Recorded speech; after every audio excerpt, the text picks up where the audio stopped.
One of the most important subjects in all of general chemistry is that with a really weird name. It's called stoichiometry. And what this is it's really like fancy word for ratio math. That's really what it boils down to. But this is so important for things that you will do like right now. This is so important for things that you are going to do in years to come that you may not even realize yet. So you really do have to know this and come back to it. So pardon, but this is probably going to be a long video because I give you many example problems to help guide you. So let's say that you're working in a business. I'm just going to start this off on some common everyday type of stuff that you might come across. And you're going to sell fruit baskets. That's all you're doing. Your customers have been told that a fruit basket contains the stuff that we have over here. So one basket, it has 2 apples, 3 oranges, and a bunch of grapes. Like a bunch, like one bunch. And at the store, you look around and you find that you have 3 baskets, 12 apples, 12 oranges, and 20 bunches of grapes. So you may get a question like, how many baskets can you make? Say a customer comes in and says, I want as many fruit baskets as you can make right now. Let's figure out how many we can make. Well, you have to have a full basket like you advertised in order to fulfill the recipe. You can't cheat your customers, right? So how do we do this with math? I bet you all can already tell me how to do this. We start by making some observations on the relationships within our recipe. So let me pull that back down. We say that one basket has 2 apples, for example. Or we can say that for every 2 apples that you use, we use 3 oranges. Or we could say for every bunch of grapes we have, there's 1 fruit basket. This is the ratio math that I'm talking about. This is the most important stuff to actually figure out when we're getting to stoichiometry problems.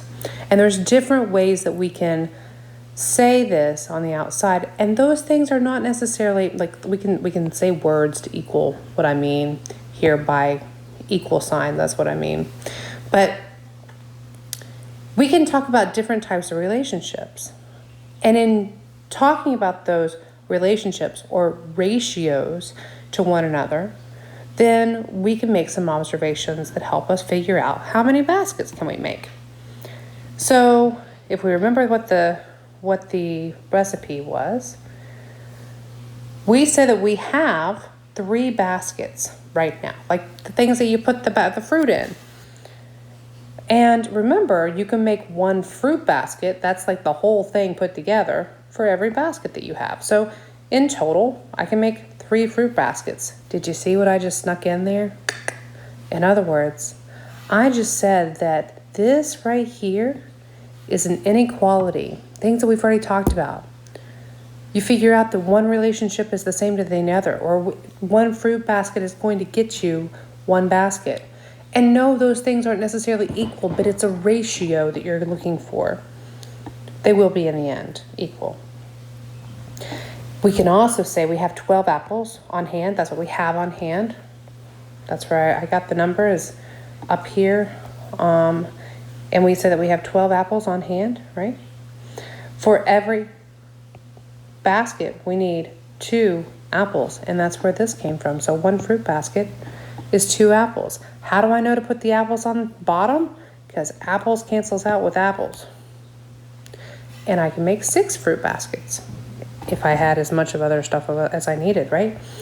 And if I'm looking at oranges, how many baskets can I make from the oranges that I have on hand? Well, we have 12 oranges, and for every fruit basket, I need 3 oranges, so I could make 4 fruit baskets with all the oranges that I have.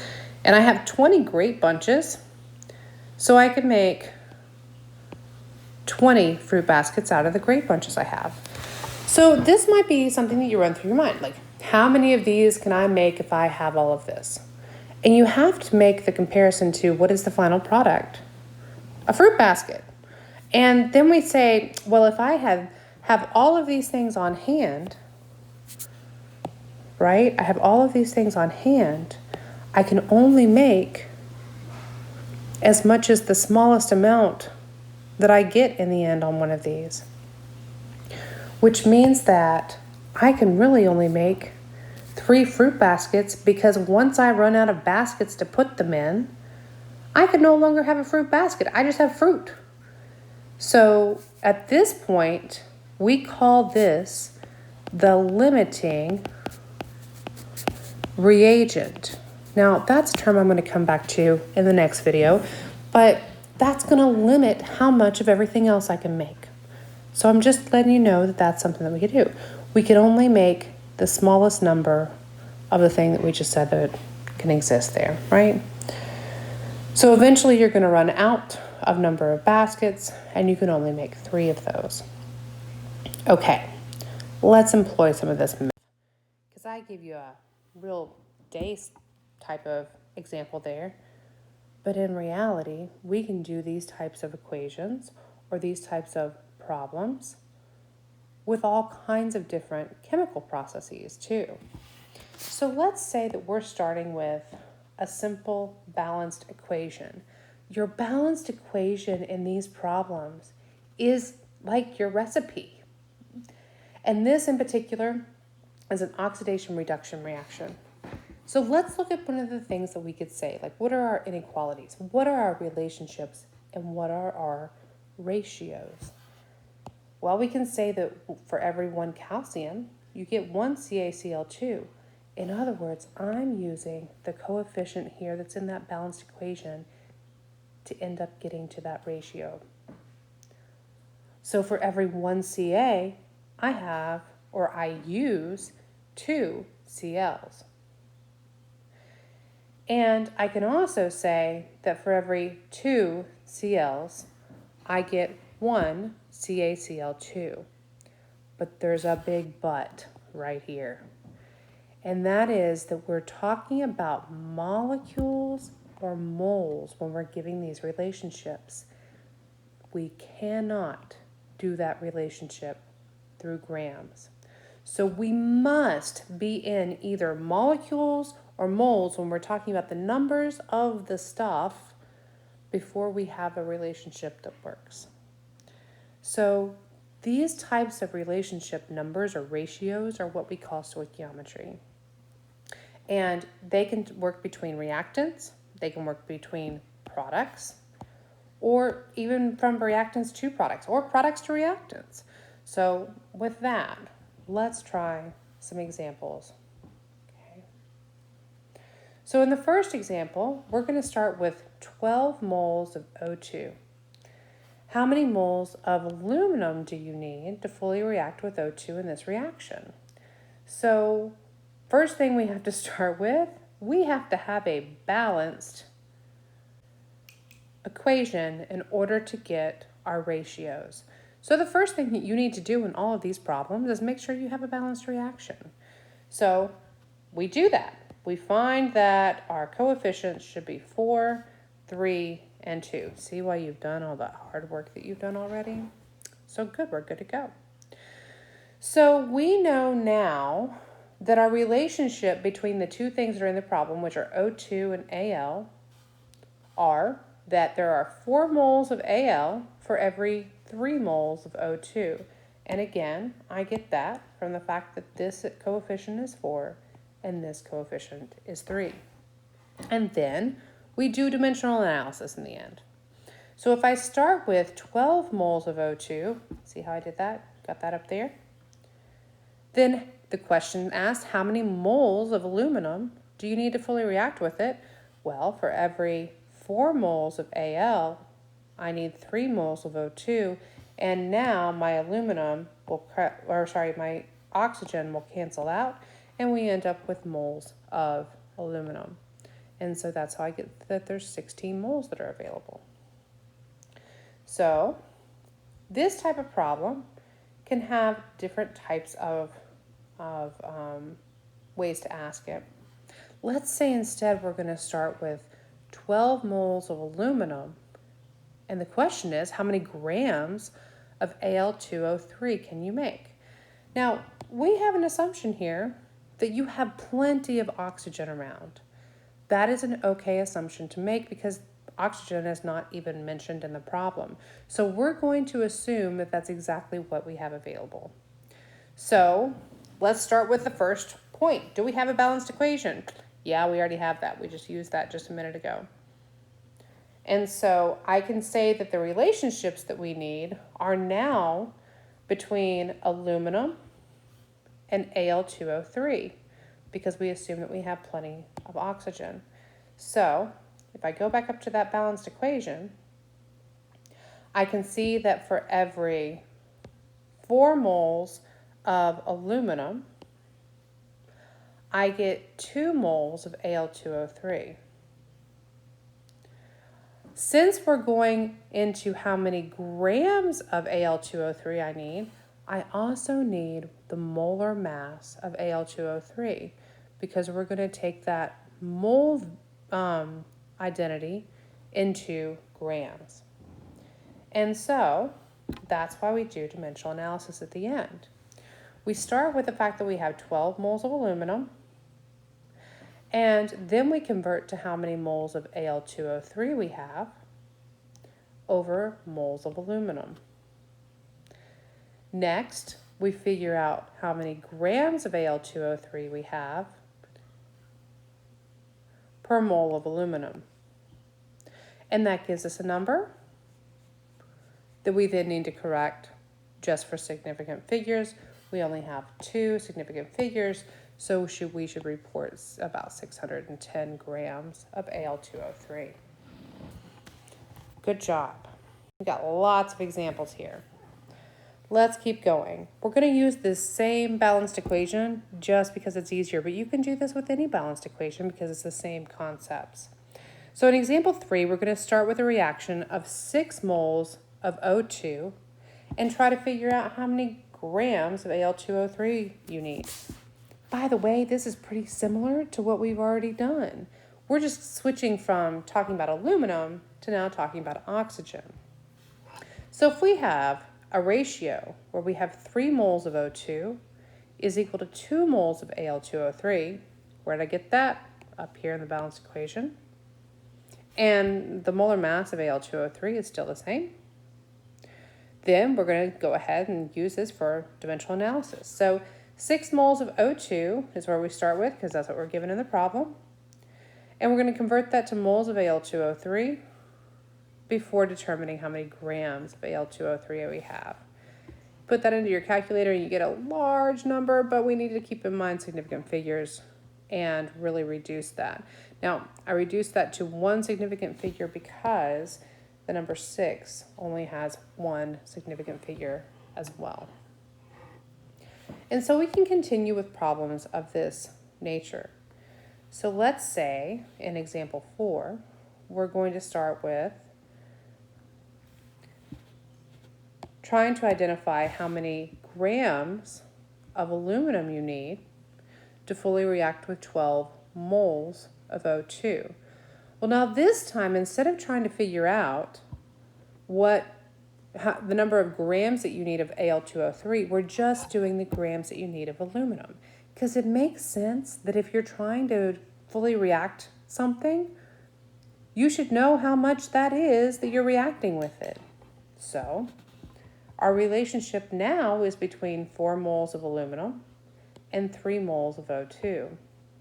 I hope that by now you all are pausing this and seeing if you can complete this problem by itself and that you've written out the balanced equation at the top to help you. If you haven't, go ahead and pause this so you can try these problems yourself, okay? So we have that we're starting with 12 moles of O2. I convert that to moles of aluminum because moles of oxygen and moles of O2 will cancel out. And then I convert that to grams of aluminum because moles of aluminum and moles of aluminum again cancel out. You put that in your calculator and you get a large number. And then we have to reduce the number of significant figures. Our lowest number just has 2 significant figures, so that's why we report just that. Okay, good. Let's move on to the next couple of problems here. We're going to get harder. Let's say that you have 15.96 grams of O2. Okay, we don't have moles this time. We have grams that we're starting with. And the question is asking you how many grams of aluminum do you need to fully react with the oxygen? Well, here we'd still need our relationship between aluminum and oxygen from our balanced equation, and we have that already. But we need to know what the molar mass is for oxygen gas, which is 31.998. And the reason why is because we cannot relate grams of oxygen to grams of aluminum. We must go through moles. The same thing holds true with aluminum. We must go through moles. And so we need our molar masses. Because we're starting with grams of O2 and we're going to grams of aluminum. You cannot relate those two values to one another because grams do not represent the number of atoms or molecules that you have. That's why we must go through moles, okay? Try this. And for those of you who already have, we start with 15.96 grams of O2. We need to convert that to moles of O2. So I do that through the molar mass of oxygen, so the grams cancel out. Next, we need our relationship between oxygen and aluminum. And we have that and can cancel out our moles. And now we're in moles of aluminum. Next, we need to convert to grams of aluminum. We do that through molar mass and cancel out those two pretty easily. Your final unit is in grams of aluminum, and that should be about 17.94. This has more significant figures.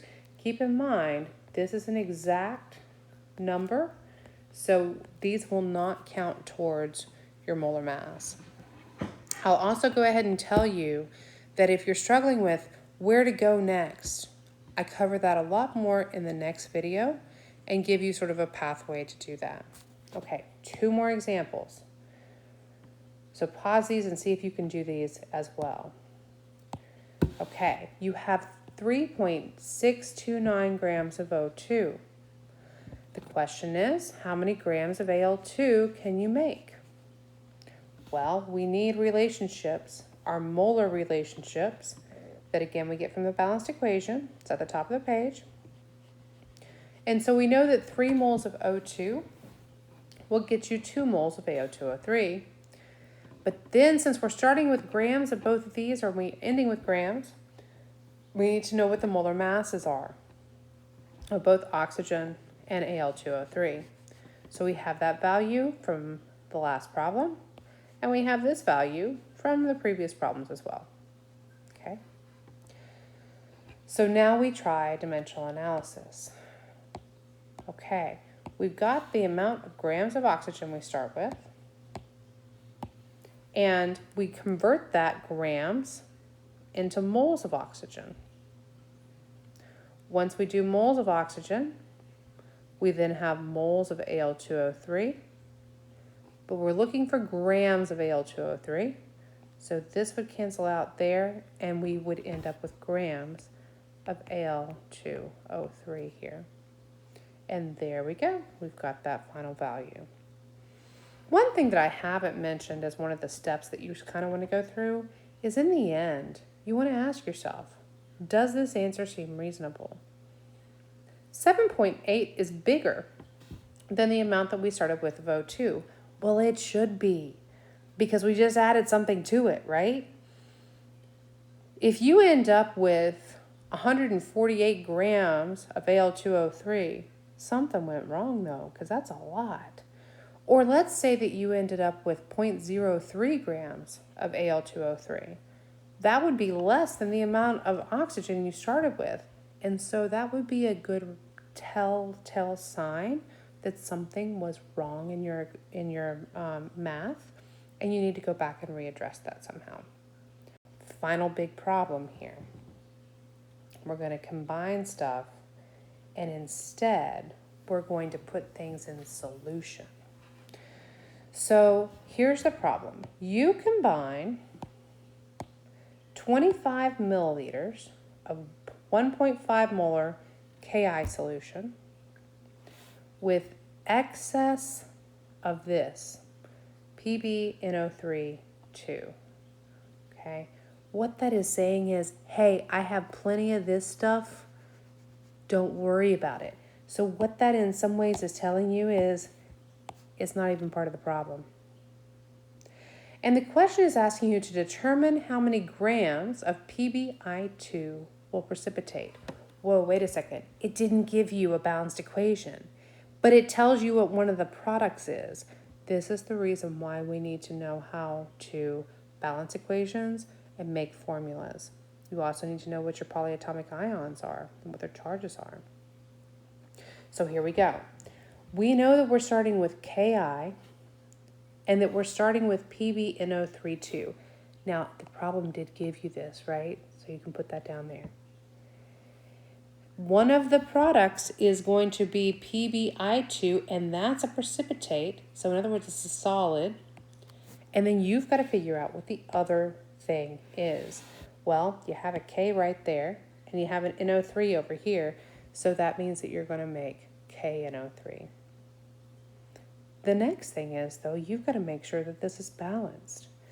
And so I went ahead and added a 2, both in front of the Ki and in front of the KNO3 to keep that balance, because this has a 2 down here. So I went ahead and started over here and then had to go and balance my potassium over here. So by having those things, we now have our relationship. So you cannot do one of these problems without a balanced reaction. And this is why you also need to be able to write out a balanced reaction. Okay. All that work that you've done so far is going to pay off, because this is a lot of stuff that you have to be able to do soon. So let's talk about then the other relationships that we have. We know that we've got a 1.5 molar solution. So our Ki solution is 1.5 moles per liter. Okay. We also know the relationship between Ki and PbI2 through our balanced equation. So for every 2 moles of Ki, we have 1 mole of PbI2. And the other thing that we know, we're given milliliters here. Y'all know how to go from milliliters to liters by now. And then the final thing that we need to know, if we're figuring out how many grams of PbI2 we need, we're figuring that out through the molar mass down here, okay?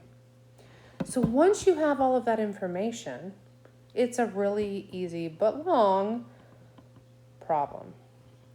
So we start with what we're given, and that is that we have 25 milliliters of Ki. Well, I need to convert those milliliters to liters because molarity gives us stuff in liters. So we go from milliliters into liters. So we're in liters now. And then we can use the molarity in order to determine how many moles of Ki we have. So that's all that work was, just to get to how many moles of Ki do you have. And then we can convert from moles of Ki to moles of Pb through our molar relationship. Once we have moles of PbI2, we're almost there. All we need to do is figure out how many grams we need. The moles of Pb and the moles of Pb cancel out. You end up with grams of PbI2, and there's your value. And that's it. I would highly suggest that you go back and do some of these problems with me. Pause it before you see the actual answer, and make sure you get the right answer. If you have any questions, as always, let me know. Thank you very much.